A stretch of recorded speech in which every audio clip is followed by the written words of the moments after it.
¿Cómo están? Bueno, gracias Pastor Efraín por traernos estos versos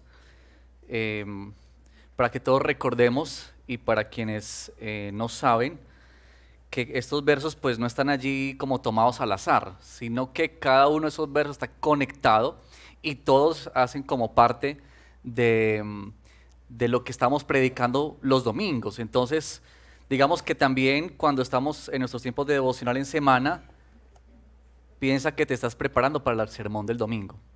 Y eso es muy especial, ¿cierto? Em, pero ustedes saben cuál es el título de la serie que estamos viendo. Es una palabra, convicciones, ¿cierto? Esa es la palabrita, fácil de recordar.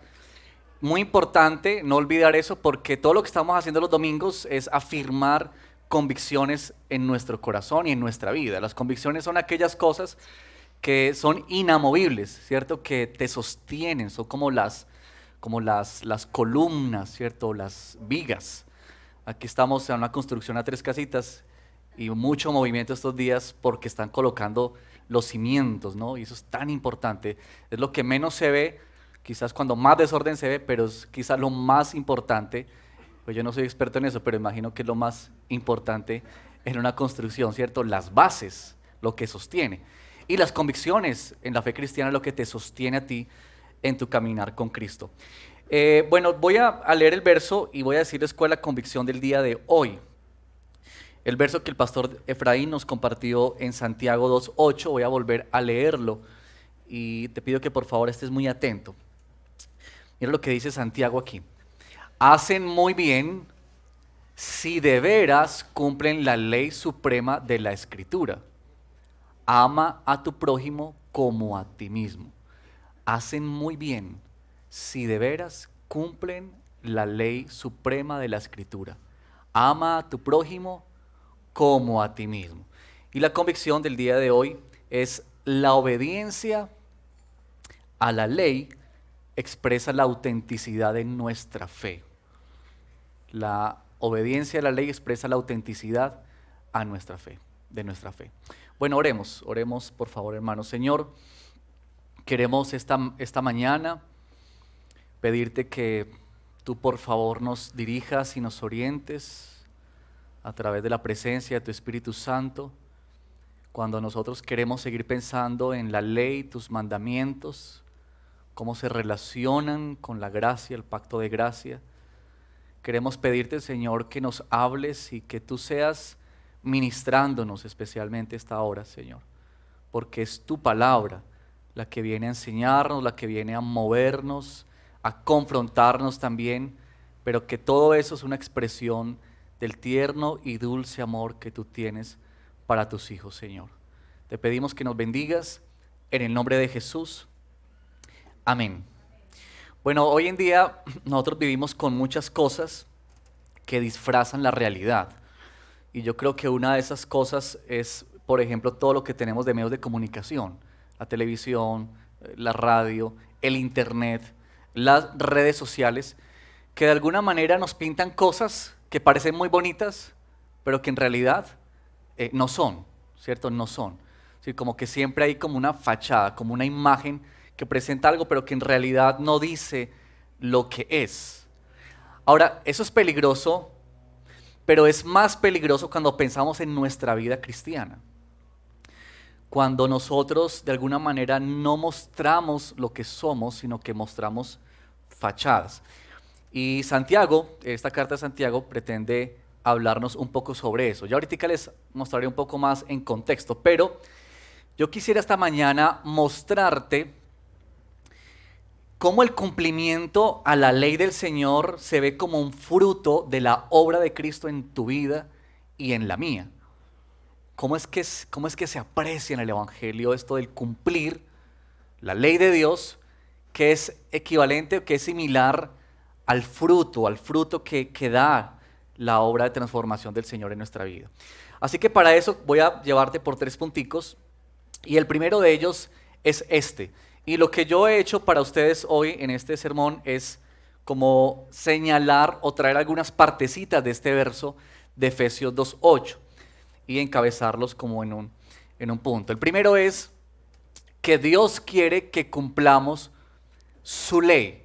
Dios quiere que cumplamos su ley. Mira nuevamente este verso de Santiago 2:8 y quiero resaltar esta primera frase. Esto es lo que dice Santiago. Hacen muy bien si de veras cumplen. Noten eso, por favor. Hacen muy bien si de veras cumplen. ¿Sabes que uno de los aspectos que más tú y yo necesitamos balancear bien y entender con claridad nuestra vida cristiana es la doctrina de la gracia en relación con las obras? Es una de las cosas que ha generado muchas dificultades y que a veces nos cuesta como entender, como empatar, ¿cierto? ¿Cómo es que estas dos? Pienso que el texto más clásico que podemos tener para esto es Efesios 2:8 al 10, que es un verso que quizá la mayoría conocen, pero que yo creo que volver una y otra vez a este verso nos va a ayudar a conciliar o a entender esta relación. Efesios 2:8 al 10 nos habla de que tú y yo somos salvos. ¿Por qué? Por gracia, ¿cierto? Aquí está este verso, porque por gracia, y nota esa frase, esas dos palabritas, se resaltan allí, ustedes han sido salvados mediante la fe. Esto no procede de ustedes, sino que es el regalo de Dios, y mira esto, no por obras, pueden subrayar los que tengan sus Biblias, no por obras, para que nadie se jacte, porque somos hechura de Dios, creados en Cristo Jesús, y mira lo siguiente, para buenas obras, las cuales Dios dispuso de antemano a fin de que las pongamos en práctica. Entonces, nota muy bien la distinción, pero también la relación entre estas dos palabras, porque esto es lo que nos ayuda a ti y a mí a acercarnos correctamente a los mandamientos del Señor, porque a veces nos cuesta un poco entender que estos mandatos, cuando Dios dice no hagan esto o hagan esto, estos imperativos de la Escritura, que a veces cómo los conciliamos con la gracia. Y por eso es muy importante tener presente textos como este de Efesios 2:8 al 9. Ahora, ¿por qué es crucial esto? Porque nuestro Señor Jesucristo y su Evangelio espera y nos demanda que tú y yo obedezcamos la ley. Esta ley que el Señor nos ha entregado y que nos ha dado, sus mandatos, sus preceptos. Esta es la razón porque los mandatos del Señor no están solamente en una parte de la Escritura. Si fueran parte solamente de un momento histórico que estuvieran, por ejemplo, cuando pensamos en la ley, pensamos generalmente en Éxodo, pensamos en Israel y tenemos de pronto la idea de que eso era como allá en el Antiguo Testamento. Pero vamos a encontrar que en toda la Escritura, desde Génesis hasta Apocalipsis, tenemos mandamientos, normas, instrucciones de parte del Señor. Una leída a las cartas de los apóstoles van a notar ustedes cómo el Señor nos llama a hacer muchas cosas o a dejar de hacer otras tantas. Y esa es la ley del Señor. Por eso Santiago acá en este verso 2:8 dice, hacen muy bien si de veras cumplen. Nota este llamado de Santiago. Y para entenderlo un poco mejor, yo quiero ponerte en contexto con la carta de Santiago. Santiago se caracteriza por su enfoque en la vida práctica del cristiano. Santiago no se conforma solamente con una doctrina correcta. Ustedes se acuerdan, por ejemplo, en Apocalipsis de la iglesia a Éfeso. ¿Se acuerdan que el Señor resalta que esta fue una iglesia que peleó y batalló por la fe, por la doctrina? Y el Señor elogia eso, pero también le dice, pero ustedes han abandonado el primer amor. Como que el Señor no solamente se queda con eso. Y Santiago hace algo similar. Santiago lo que dice es, no basta con una correcta doctrina o entendimiento de la fe, sino si esta doctrina correcta que entiendes que vives, ¿cierto?, se traduce en un carácter piadoso que tiene como fruto el amor, que tiene como fruto acciones en nuestra vida. Según Santiago, nosotros, tú y yo, no debemos ser solamente oidores, sino hacedores de la palabra, ¿cierto? Como que la naturaleza de la verdadera fe, ¿cierto? Esto de fruto que da la verdadera fe es central en la carta de Santiago. Así que Santiago no está diciendo, y esto es algo que es importante aclarar, que tú y yo somos salvos o justificados por las obras. Santiago no está diciendo eso. Lo que Santiago está queriendo mostrar es que las buenas obras o la obediencia a los mandatos de Dios demuestran, ¿cierto? La fe que tú y yo profesamos. Si esta fe es auténtica o en palabras de Santiago es una fe muerta. En otras palabras, no sería una fe, porque una fe muerta pues no sería fe para Santiago, ¿cierto? Y yo creo que esto que digamos tenemos aquí en esta carta nos alerta grandemente porque quizá muchas veces podemos tener este diálogo dentro de nosotros, muy internamente, escudándonos quizá en nuestro pecado y en nuestra desobediencia, en la gracia de Dios. ¿Cierto? Quizá a veces es muy sutil esta idea de que podemos pensar que como estamos en una seguridad de salvación, entonces podemos vivir de la manera en que nosotros queramos o que se nos antoje. Y lo que tenemos que decir a eso, con gran advertencia que nos hace la Escritura, es que pensar de esta manera lleva a la conclusión de que no hemos entendido correctamente lo que significa la gracia, lo que es la gracia, porque una vida en la fe, una vida que ha abrazado la gracia de Dios, de su Señor, será impulsada a una vida que hace lo que a Dios le agrada, que quiere vivir para Él. Y tú y yo debemos tener cuidado, hermanos, en ignorar la ley del Señor, en ser pasivos con la ley del Señor, en seleccionar la ley del Señor, como que a veces escogemos algo de los mandamientos del Señor y creemos que son más importantes que otros. Y saben una cosa, eso muchas veces lo hacemos hasta inconscientemente, que creemos que algo es más importante o menos importante que otras cosas, ¿cierto? En nuestra vida lo vivimos. Yo lo vivo a menudo o a veces lo vivo cuando voy manejando mi carro y vengo para la iglesia a un día de trabajo, de servicio al Señor. Y entonces vengo en el carro colocando música de alabanza y vengo orando al Señor para entregarle este nuevo día y en las cosas que hay que hacer y pensando si hay consejería, en orar por los hermanos. Entonces ahí va este pastor, uno de los pastores del Rey del Estadio, por una calle de la ciudad de Medellín, ¿cierto? En un momento sublime de adoración. Y ya como que el carro le salen alas, ¿no? Como que uno siente que el carro ya está empezando a volar de la espiritualidad. Hasta que se le cruza a uno una motico. Y entonces uno como que, lo digo por mí, se transforma, como que algo pasa, como que se cae uno ¿cierto? Del cielo. Yo no sé quiénes de ustedes que tuvieron sus hijos en estas épocas cercanas que habían los muñequitos de Lego. Y esos muñequitos traían una cabecita y traía dos caras. Una cara sonriendo y atrás una cara triste, pero más que triste era brava, ¿cierto? Y como que le pasa a uno así, como que le cambia la cara y la actitud y el corazón. Pero que eso viene para mostrar lo que hay en nosotros, que viene para mostrar nuestro pecado, las cosas que todavía Dios está tratando o va a tratar con nuestra vida, porque es tan sutil esto de querer. Y mira lo que el verso 10 dice en Santiago 2, dice, porque el que cumple con toda la ley pero falla en un solo punto, ya es culpable de haberla quebrantada toda. Y lo que Santiago está pensando allí, lo que Santiago está diciendo en su contexto, es que muchas veces nosotros escogemos y creemos que hay algunas cosas más importantes que otras. Y que yo obedezco en estas, pero en estas me parece que no es tan importante. O creemos que hay pecados mayores y pecados menores. Y esa vida sí es la que hace que vivamos muchas cosas de forma inconsciente, como esto de la ira y todo ese tipo de cosas que a veces parece que eso no tiene ninguna afectación en nuestra vida. Hermanos, Dios demandará de nosotros por nuestras acciones. Verso 12. Hablen y pórtense como quienes han de ser juzgados por la ley que nos da libertad. Nota por favor eso.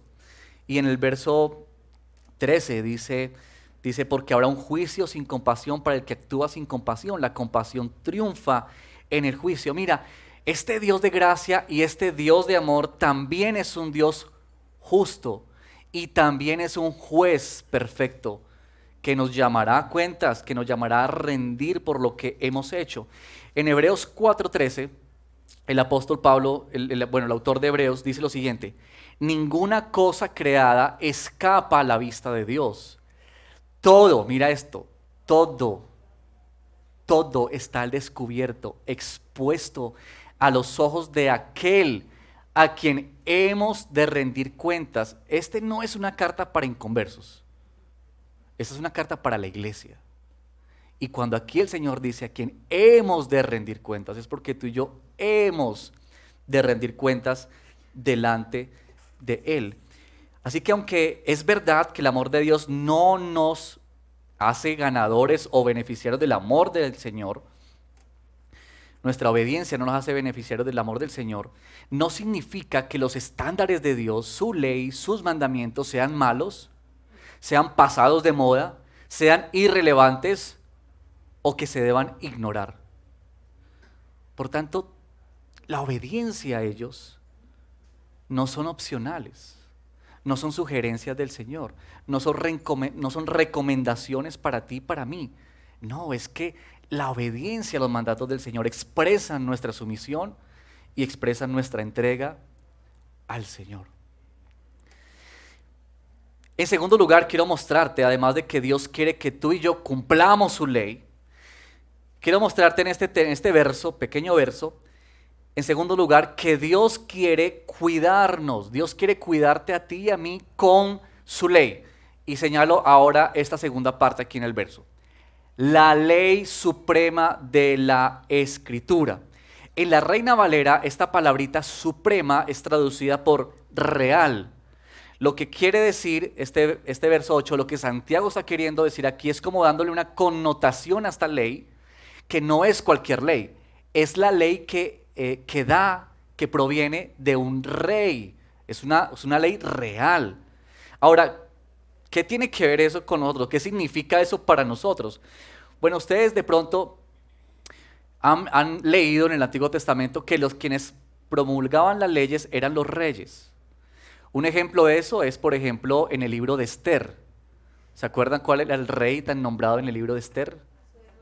Asuero. Y recuerden ustedes que en esa bella historia de Esther, el rey es quien hace los edictos, ¿se acuerdan?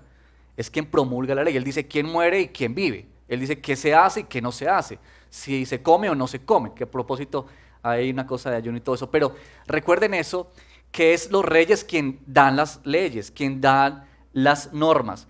Que en muchos casos, o yo diría en todos los casos, esas leyes están manchadas por el pecado del hombre, porque esas leyes son dadas para satisfacerse, están dadas para obtener beneficios personales, como lamentablemente lo vemos muchas veces también en nuestro tiempo, que quienes legislan o quienes hacen leyes están pensando más en sus propios intereses, en sus beneficios, que en los intereses o en los beneficios de quienes están gobernando. Y lo que Santiago está queriendo decir aquí es que esta ley que nos ha sido entregada, que es suprema, que es real, viene de un rey que no es cualquier rey, que es el rey verdadero, que es un rey que es bueno, que es soberano, y que este Dios, que es un Dios de amor y bondad, hace que todos sus mandamientos y todas sus leyes sean producto de su amor y su bondad. Por tanto, todo lo que Dios hace es bueno para ti y para mí, y es bondadoso para ti y para mí, aunque muchas veces algunos mandamientos de Dios no nos gusten, luchemos con ellos o no los comprendamos. Sabes que muchas veces en los mandamientos lo vemos de manera negativa, cuando dice no matarás, no robarás, ¿cierto? Esa prohibición que generalmente está asociada a una consecuencia mala. Y eso es como el factor negativo de la ley. Pero también hay uno que es positivo. Y los 10 mandamientos y la ley del Señor tienen este factor positivo que tiene que ver con que estas leyes de Dios están dadas para tu protección y para mi protección. Es decir, cuando Dios da su ley, cuando Dios da sus mandamientos, es porque Él es un Dios misericordioso, que está cuidándote a ti, que está protegiendo nuestra vida. Es como cuando tú y yo viajamos por la carretera y aquellos que manejan y vamos viendo las señales de tránsito, ¿verdad? Y las seguimos porque ellas nos protegen, porque nos cuidan, porque nos están advirtiendo de cosas o nos están ayudando a que este viaje termine exitosamente. Y esto es lo que la palabra del Señor dice en el Salmo 19, dice, la ley del Señor es perfecta y los preceptos del Señor son rectos. Mira, tú y yo experimentamos el amor de Dios a través de sus mandamientos, a través de su ley, cuando Dios nos pone límites. ¿Y sabes por qué? Porque nuestro corazón, nuestra vida que está inclinada por el pecado, que está desenfrenada por el mal, necesita ser refrenada, necesita tener un límite. Y por eso Dios nos pone límites en su ley, porque nos está cuidando y nos está protegiendo. Es como el pastor que pone cerca para las ovejitas, porque él sabe que si ellas no tienen ese cerco de protección, se van a ir, se van a perder, se van a ir por el abismo. Entonces lo que él hace es poner un cerco de protección para manifestarle su cuidado y su protección. Y eso es lo que hace Dios con nosotros. Es que Dios sabe que nuestro corazón corre, que nuestro corazón está adherido a aquellas cosas que son perversas delante de Él, que van en contra de su voluntad, que nuestra vida está como magnetizada con todo lo que es malo y que lucha por eso, y que Dios trae su ley, trae sus mandamientos para cuidarnos y para frenarnos de ese tipo de cosas. Es como cuando con nuestros hijos les decimos que deben comerse todo, o cuando les decimos a los niños, a los hijos que hasta tal hora pueden llegar a la casa. Y muchas veces, ¿qué piensan ellos de eso? Mi papá no me quiere, mi papá no me ama porque me hace comer todo, ¿cierto? O porque me hace venir a tal hora de la fiesta. Pero a fulanito, ¿cierto? A ese sí lo quiere su papá porque no le pregunta nada, ni siquiera le dice a qué hora va a llegar. Y esa es muchas veces la equivocación nuestra. ¿Sabes cómo cambiaría nuestra perspectiva sobre los mandamientos y la ley del Señor si los vinculáramos más seguidos con su carácter amoroso y compasivo? Ahora, este cuidado del que hablamos y esta protección de la que el Señor nos da no significa que si tú y yo cumplimos la ley del Señor o hacemos todos los esfuerzos por cumplirla, entonces seremos más felices en este mundo y libres de preocupación. Eso no es así. Porque tú y yo no podemos medir el cuidado de Dios bajo los estándares de este mundo. Y yo quiero decirte lo siguiente. Mira, cuando nosotros estamos dejando un negocio ilícito, porque la palabra de Dios nos dice que eso no le agrada a Dios, o cuando tú y yo luchamos por la fidelidad en nuestro matrimonio, porque el Señor habla y nos llama a la fidelidad en el matrimonio, o cuando tú te abstienes de relaciones sexuales ilícitas porque la Escritura, el Señor nos habla de que eso va en contra de su carácter, de lo que Él es, estamos entendiendo lo siguiente, que nuestro bien mayor no es nuestra autorrealización, que nuestro bien mayor no es nuestra comodidad ni nuestro placer, ni la riqueza, ni el disfrute temporal, sino que nuestro bien mayor es una comunión con Cristo. Y ese es lo mejor que podemos tener de todos los bienes en este mundo. Y por eso Dios nos da su palabra, porque cuando tú y yo estamos alineados en los mandamientos del Señor, tú y yo estamos disfrutando esa comunión con Cristo. Entonces, decimos que Dios quiere que tú y yo cumplamos su ley, que Dios quiere que tú y yo seamos cuidados con la ley, pero en último lugar, Dios quiere que tú y yo conozcamos su ley. Y esta es la última parte que quiero señalar de este verso. Es esta última partecita que la hemos mencionado ya en domingos anteriores, que dice, ama a tu prójimo como a ti mismo.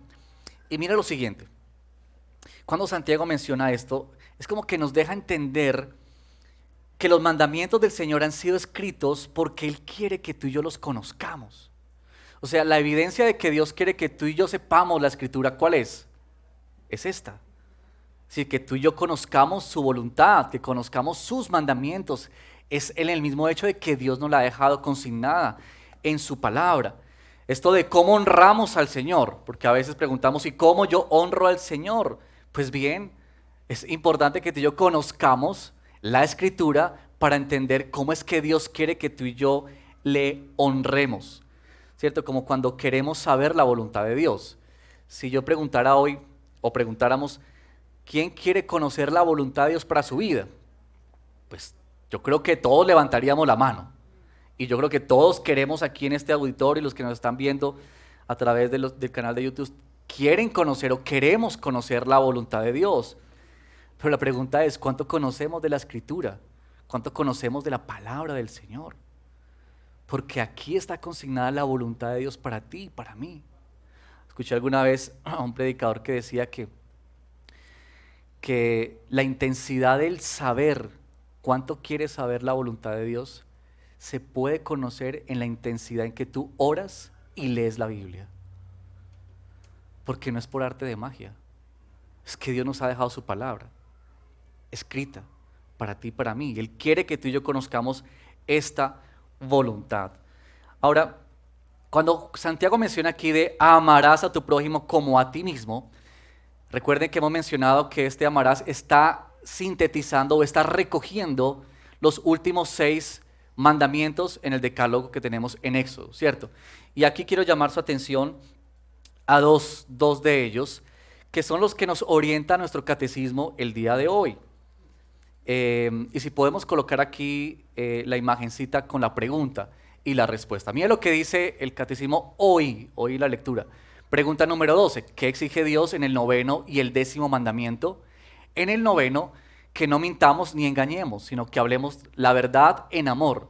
En el 10º, que estemos contentos y no envidiemos a nadie, ni nos ofendamos por lo que Dios les ha dado o por lo que nos ha dado a nosotros. Entonces lo que yo quiero es presentarles un momento estos 2 mandamientos. ¿Cómo aterrizamos un poquito? Hay mandamientos y yo quisiera animarlos. En el canal de YouTube de nuestra iglesia hay una serie titulada La Ley de la Gracia, se llama así. Y en esa serie hay predicaciones donde se está abordando cada uno de los mandamientos. Así que queremos invitarte a que puedas ir y puedas escucharlos esta semana y puedas entender mejor en esto que estamos hablando de la ley, qué significa cada uno de estos mandamientos. Aquí voy a precisar un poquito sobre estos 2 últimos, 9º y 10º. No des falso testimonio. En otras palabras, cuida lo que hablas, cuídate de lo que dices. Interesantemente, Santiago habla mucho de la lengua.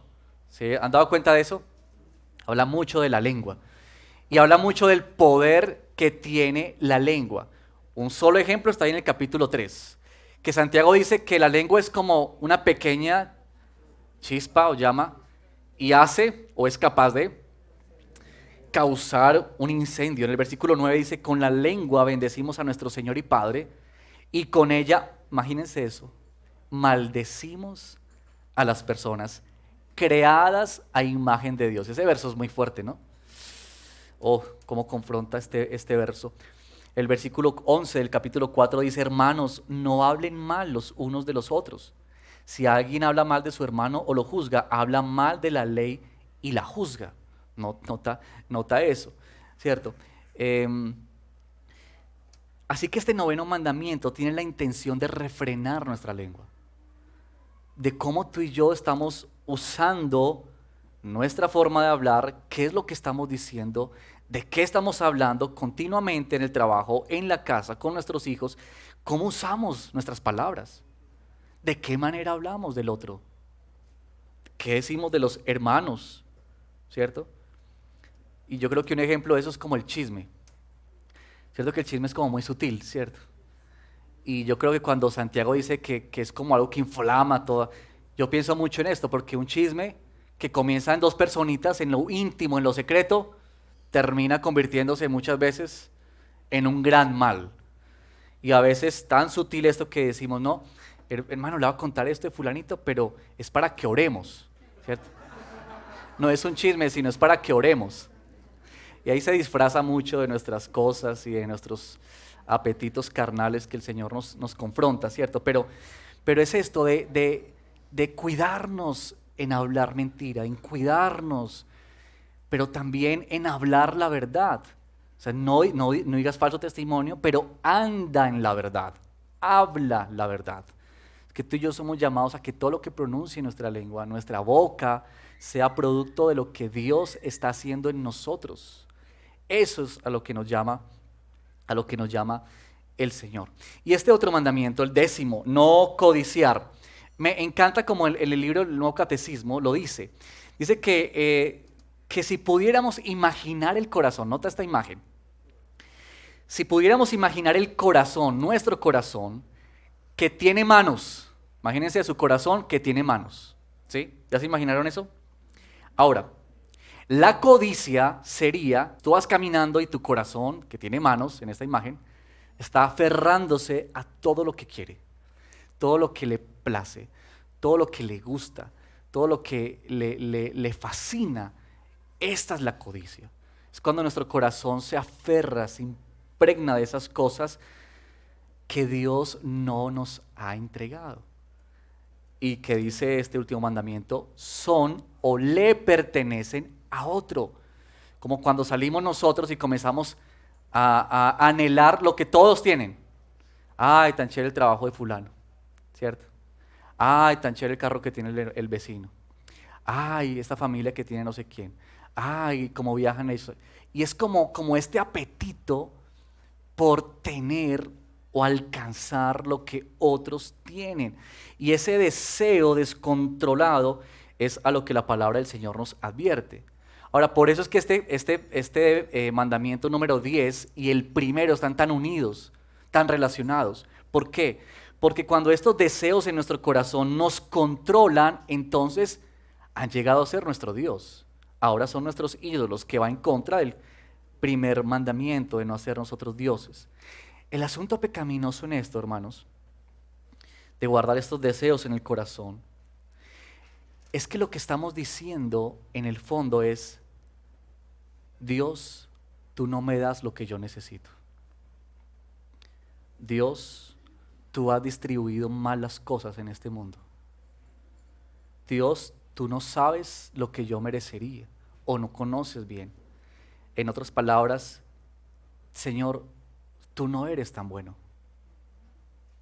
Y de pronto tú dices, uy, no, pero no, pastor, yo tampoco he hecho nunca esas cosas. Pero la verdad es que cuando tú y yo cedemos a esta tentación de la codicia, sí estamos mencionando eso. Y sí estamos siendo ingratos con lo que Dios nos ha entregado soberanamente, en su favor, en su bondad, lo que Él ha hecho con tu vida, lo que te ha entregado, con quienes te ha permitido vivir, donde te permite trabajar, la casa, todo lo que Él te ha entregado es porque Él así lo ha querido.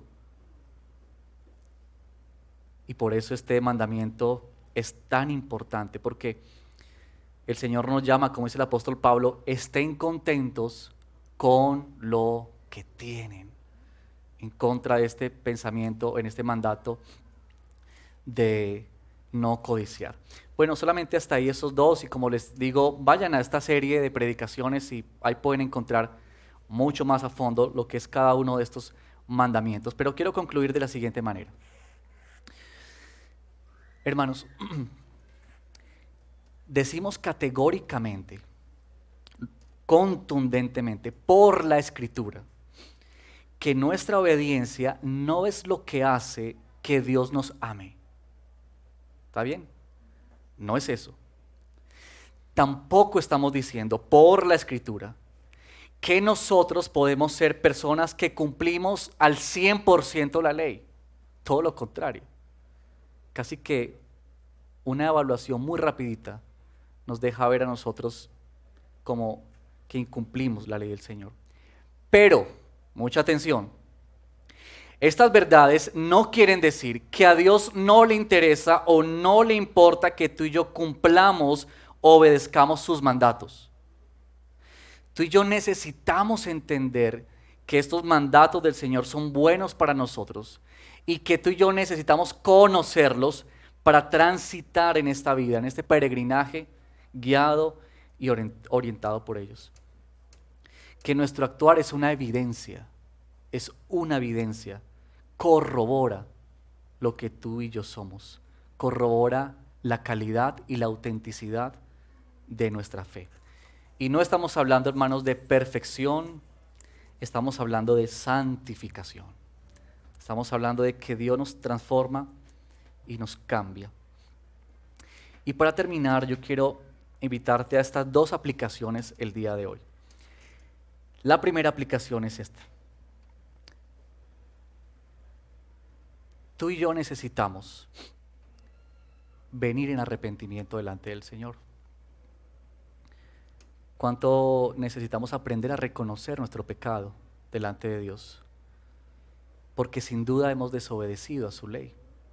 Solamente piensa en esta semana, o piensa en el día de ayer, o piensa en las horas que han transcurrido de este día. Y eso es suficiente para decir, Señor, yo no he cumplido tu ley. Quizá en alguno de estos mandamientos que acabamos de mencionar, o quizá en otros mandamientos que tú conoces, que conocemos en la palabra del Señor. Pero el camino, hermanos, el camino no es hacia la culpa y la vergüenza. Este no es el mensaje del Evangelio. Si tú lees los mandatos del Señor y te lleva a la vergüenza y la culpa, el Señor te invita a que no lo veas así. Porque este no es el Dios que está esperando que tú incumplas alguno de estos puntos para caerte encima, con su pie aplastarte y derribarte. No. Más bien este es el Dios bondadoso que nos conduce a Cristo. Y cuando tú y yo reconocemos que hemos infringido sus mandamientos, Él nos dice, este es el camino a Cristo. El Hijo de Dios que vivió una vida sin pecado, Él sí cumplió a cabalidad y a perfección la ley. Y que Él la cumplió para darte a ti y a mí esa vida de Él. Por eso cuando Dios te mira a ti, Él no te está viendo en nuestra imperfección. Lo que Él ve es a Jesús. Y Él ve a su Hijo que ha cumplido perfectamente toda la ley. Y es a través de Jesús que Él nos ve a nosotros. Y esa es la razón por la cual tú y yo podemos hoy acercarnos confiadamente a nuestro Dios y decir, Señor, perdóname. Señor, límpiame. Aquí estoy a tus pies, Señor. Te necesito. Este es el Dios que nos recibe compasivamente para extendernos su perdón y su gracia a través de Cristo. Lo segundo que quiero animarte en esta tarde ya es a que te hagas esta pregunta. ¿Qué es a lo que el Señor te está llamando a ti? ¿Tú has leído la ley del Señor? ¿Has escuchado algunos mandamientos esta mañana? ¿A qué te llama Dios? ¿Cuál es ese mandato de la Escritura, esa indicación del Señor que más suena o retumba en tu mente en este momento? Que Dios te está llamando hoy a obedecer, a cumplir. Y quizá tú estás pensando en este momento que eso no es tan bueno obedecerlo, porque significa dejar algo o romper alguna relación o dejar de hacer algo que te produce mucho placer o deleite. Pero que el Señor te dice hoy, confía en que si Él te está diciendo no a algo o te está diciendo haz algo, es porque Él te ama, quiere cuidarte, quiere protegerte y por eso nos ha entregado sus instrucciones. Este es el Dios que nos ha dado a su Hijo en la cruz. Y Romanos 8:32 dice esto: el que no escatimó ni a su propio Hijo, ¿cómo no habrá de darnos generosamente junto con Él todas las cosas? Tú puedes confiar hoy en que estas instrucciones son buenas para ti. Este es el llamado del Señor.